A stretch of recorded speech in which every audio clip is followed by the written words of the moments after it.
Good afternoon, my name is Marc Miller, and my project was on observations on functional leader intervention in decentralized organizations, or alone and unafraid, and public life, private interests.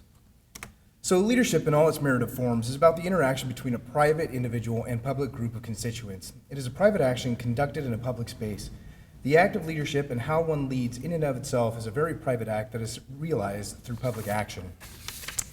The optimization of effective leadership potential inside these organizations requires strong understanding of how, where, and why leaders make decisions and assert their authority in order to better ensure goal success. By ascertaining where and why leaders intervene, we can improve our understanding on how leaders affect group dynamics and accomplish problem-solving tasks. So I chose a decentralized organization, and the reason why I looked at that was decentralized organizations tend to give their leaders greater leeway in their actions and thus leading more to leader interactions and interventions. So the question I asked was, under what circumstances, at what points, and at what times in a decentralized organization process can empowered leaders most effectively assert their authority so as to increase goal success or task accomplishment? So my plan was going into this was to look at a team within a small startup company, shadow its leader, and ascertain where and why they made certain interventions. Utilizing Dr. Richard Hackman's theory of coaching interventions, the assumption was to look at where the leader made systematic interventions, then ascertain where the interventions were perceived as good or bad, as dictated by the members of the team, and it's set out in this manner as a non-participatory observational inductive ethnography. So my assumptions going into this was that depending on whether there was an assessed good or bad intervention, there would potentially be an increase or decrease in follow-on leader interventions. Thus, this was based around the idea that the shadow leader was conducting systematic interventions or touch points, i.e. morning meetings or in-progress reviews. So quickly, as I got into that, the plan changed actually. As the observations began, it was readily apparent that the conditions in the field were not conducive to a non-participatory observation. The team was so tight-knit and the leader was very active in managing his team. So as the observer, I became a participant in the daily interactions, albeit somewhat removed. I could not be totally removed, so I became a participant in the observations themselves.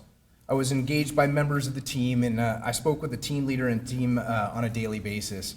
So it was quickly evident that this leader and team did not work around a systematic process, meaning there were few, if any, planned meetings, and most interventions were done spontaneously. So going into my preliminary results, so the way the team leader engaged with his team was predominantly through spontaneous interactions, not systematic ones. Most of these being initiated by his team looking for advice, expertise, or guidance on an issue they had either been working on or wanted to initiate. The team was very proactive. The ad hoc meetings were formal meetings called together by the team leader, but were not part of any weekly rhythm. They were called to address singular or most pressing issues. So in that, furthermore, when given Likert surveys after each one of these ad hoc meetings, every single survey came back with a positive response. Each one of the formal meetings ended in what one would call a good intervention and moved the team in a direction they all felt was a correct one. I reached the ceiling effect in that there was no perceived bad intervention. So what does the data suggest? The interventions, or now interactions, seem to be driven more by context, personality, and leadership style. The analysis suggests that it's not so much systematic interventions driving the team, but more the act of mentorship coming from the team leader. He liked to educate the team, ask them leading questions, so team members would seek their own solutions, and then he would give guidance on the parameters of authority in which they would act. The team was very, like I said, proactive in this manner. So the themes I observed coming out of this was that leadership style seems to be the driver of the predominant amount of the interactions within the team.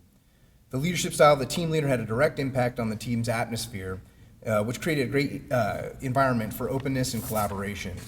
The team leader presented himself as a mentor, whether consciously or unconsciously is unknown, but it drove the team's members in seeking his advice, expertise, and knowledge. The team operated more on leadership style than process. Most systematic meetings were ad hoc, with mentorship and teaching interactions being the most prevalent instead of directive authoritarianism. Work was still completed at a high degree, however, and each team member reported as having a great deal of freedom to act within their area of responsibility. The team leader, when the context demanded it, could be directive, but most interactions were collaborative and educational in nature. So for further research, this project has been conducted in an attempt to garner insights into questions about leader interactions and to aid in building follow-on hypotheses. So this project is still in progress and undergoing data analysis, so new themes may emerge with others moving to the background. However, What this project is suggesting is that effective leadership within decentralized organizations are based more on leadership style as opposed to systematic interventions. So it's more about style than process. Thank you. Have a nice day.